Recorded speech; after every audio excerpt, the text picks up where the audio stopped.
Ladies and gentlemen, thanks for being here to hear what we're going to say in relation to what we do, PEL, where we came from, where we're going, the technology that we've developed, and what's been achieved by it in creating smart cities and waste collection on demand. So I started a business back in 2005, and what we did was we developed a range of equipment for reducing glass waste. So our range of aquacultures are patented, so they're targeted towards the hospitality sector, hotels, pubs, restaurants. We reduce their glass volumes by 80%, and the cullet, the bit of broken glass that we produce, is totally reprocessing. And the beauty of our cullet, and glass cullet, is it's one of the only products that can actually be infinitely recycled. So, from the bulk point of view here in Dublin, they put in our machine, they reduce the amount of space requirement for glass, they're saving money on space, they're reducing their disposal charges, and their glass is totally recyclable. So the machines go from body-fed machines in the back of house to machines that actually fit in under the bar, which is a totally patented product. From developing our glass range, we also do a range of machines for cardboards and plastics. Again, that's aimed at anyone that produces waste. So every factory, every shop, everyone has waste. Again, we're producing a product, and the cardboard is recyclable, and there's a value in it. So cardboard plastic is waste. So space, reducing fire hazards, everything on that line. From there, we do a range of products for reducing bin lifts. So the beauty of that is, if you take any facility, for every 3 bins they have, we reduce it down to 1. So again, you're looking at car parking spaces, more valuable than waste sitting in bins. They're utilising the bins. Every bin that goes out is full. So from that area, if you're in a Tesco shop in Ireland, every Tesco's supermarket has a unit that belongs to us for compacted bins. So what brought us into the solar side of the business was a number of years ago, some of their facilities where the waste was stored had no electric power. So it actually would have cost a lot of money to actually bring power to where the bin area was. So we developed our systems to be able to run in solar. So from there, we found that we're going to enter a massive different market, in the sense that everything on waste, the technologies that we've been at for the last 10 years, we could utilise and bring them all together, bring our solar, bring IT into the system, embrace technology, and create something that will streamline the way waste is done and Uberize waste from the blue habit. So, what are we looking at? This is what currently you see in a lot of streets, overflowing bins. Our lifestyles have changed. People are eating on the run. Urbanisation, people are moving more into built-up areas. So a lot of the problems with councils and with waste companies is actually emptying street bins. Reasons traffic congestion. If you go to London, it's £150 to go into a congestion area with a truck at the moment over Britain. So therefore, every time they go in emptying bins, it's an issue. So we set about developing a product for reducing street waste, and solar street bin is what was developed. Solar street bin is actually a trademark of ours. We have a global trademark on it. What does it do? So solar street bin packs waste within a standard wheelie bin. So if you go back to the image I showed you a minute ago, that waste is held in a bag within a bin. Waste companies come along, they take the bag out of it, and they throw it into a dust cart. With our system, we have standard wheelie bins inside. So inside our system, we have standard wheelie bin. We have standard home trucks that come along, and they can tip the bins that come out of our machine. The difference is we're taking power from the sun, we're utilising that power, and we're compacting the waste within a standard wheelie bin. So for every 10 times that they empty a standard street bin, they'll only empty our bin once. So from an efficiency point of view, from a hygiene point of view, it's saving money, it's reducing carbon emissions, it's reducing trucks on the road. We also have it as a standard bin that doesn't compact, but we've got IoT system built into that. I'll come to that further. So, the units have a small footprint, no bigger than a standard street bin. We do 3 different models. We go from 120 litre bin to 240 to 360s. So again, for you areas that are pedestrianised, we put in the bigger models, but we're actually getting up to 30 times the volume of the standard street bin in it. So, what's different about it to a standard bin? First of all, the beauty of our units, they're totally enclosed. So from a vermin point of view, from birds, bees, everything like that, we keep them out of the bin. The pedal is non-touch, you press the pedal, you open the waste goes in.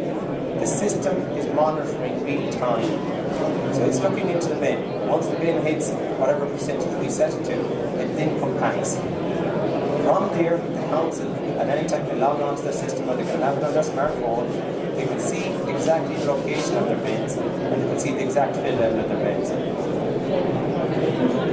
On the IoT version again, so for areas where there's high footfall, we always put in a compacting bin.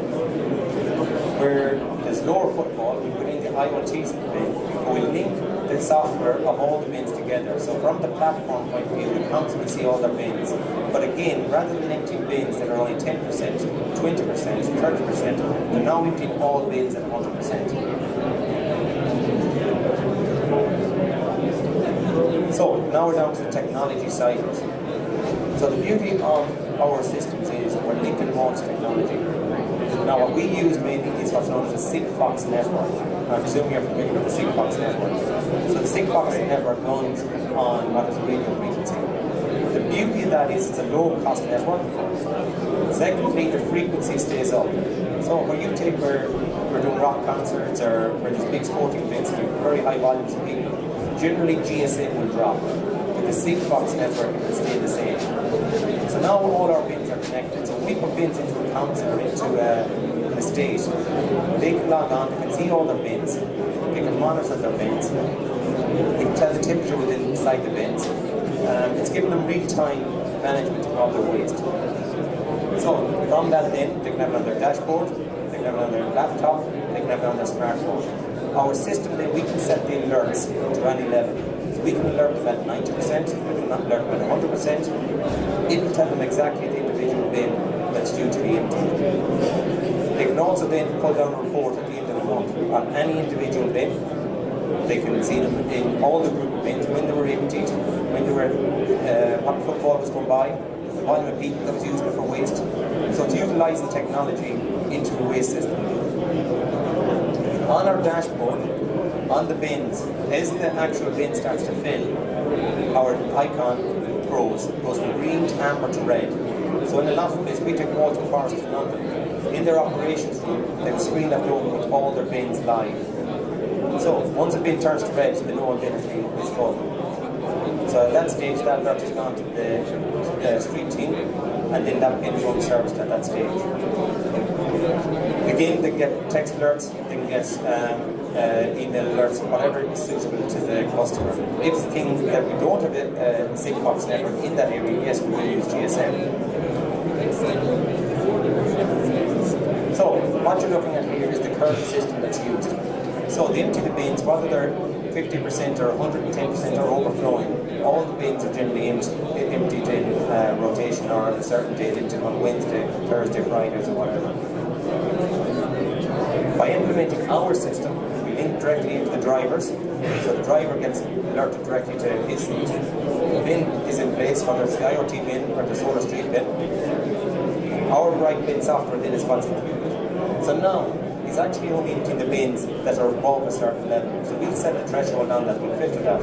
So now the driver only sees the bins that are 80 or 65% above or 80% above, whatever the council wants. The platform that actually drops on is the Google platform. So they're getting the intelligence from the Google platform. So as the Google updates are done, it also updates in our software. So again, you'll see here, fill up 90%. So he only sees the bins that are actually 90%. So that'll actually route in the streets, when you take the cities, it'll actually route in the streets to collect the bin that only needs to be serviced. That just gives you an idea of where we've been stashed around. So we've bins in Paris, London, San Francisco, Castlebar, Galway, right? So we try and get as far around the world as we can. It's not just councils. The private sector is also a customer for us. So in the private sector, we take medical companies, we do what's known as an electric version. So now again, where they're going into clean rooms, our bin packs automatically. It's electric, so they can plug and play. And from their point of view, they're only emptying them once a day. This is a case study here for Walton Forest. Walton Forest emptying the bins 3 to 4 times a day outside the tube stations.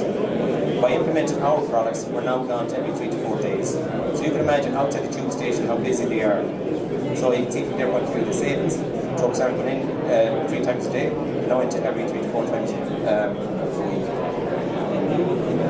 Galway Port. The biggest problem Galway Port had was actually seagulls pulling out the waste out of bins. By implementing our system, it's a closed system, there's a flap on the system, it's a sealed system, it's totally ruled out birds pulling the waste out of bins. From their point of view, again, they've reduced the amount of man hours to empty bins per week. The other beauty of what we're doing is we're changing the way waste is looked at and the way the street bin is looked at. We want to turn a bin into something funky. So you can have any colour you want, unlike report was only black. When we ask most councils why it's black bins, none of them can answer why they're using black bins. But they're using black bins because that was the way it was done in the 70s and 80s. Black paint was cheap. That's all that was used and the rest of it is done. However, once you start creating a vibe around street bins and around the way it's looked at, you actually increase the amount of waste that's put into bins from a recycling point of view, from an organics point of view, or from a litter point of view. Where is it going? It's going further. We've developed other stuff. So now you can have a Wi-Fi hotspot in your bin. So your bin can actually act as a bouncer or as a router or as a Wi-Fi hotspot. Environmental sensors. We're already measuring the temperature within the bin. Now we can look at measuring footfall. We can look at rodent.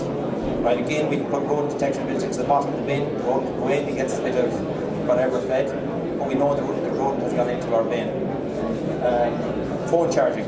Again, emergency phone charging. Because we're building up excess power within the system, we now can build in a USB into the bin. So if someone is in the park or if someone is out at night and the battery's gone dead, they can plug into our bin, get their charge, and use it as an emergency unit. So, my name is Tommy Griffith. I'm the CEO of PEL, former finalist in Ernst & Young Entrepreneur of the Year. We export our products out of Mayo, we manufacture all our products in Mayo, we create employment locally. I'm open to answer any question you want to ask me. Thank you for listening to me, thank you for your support.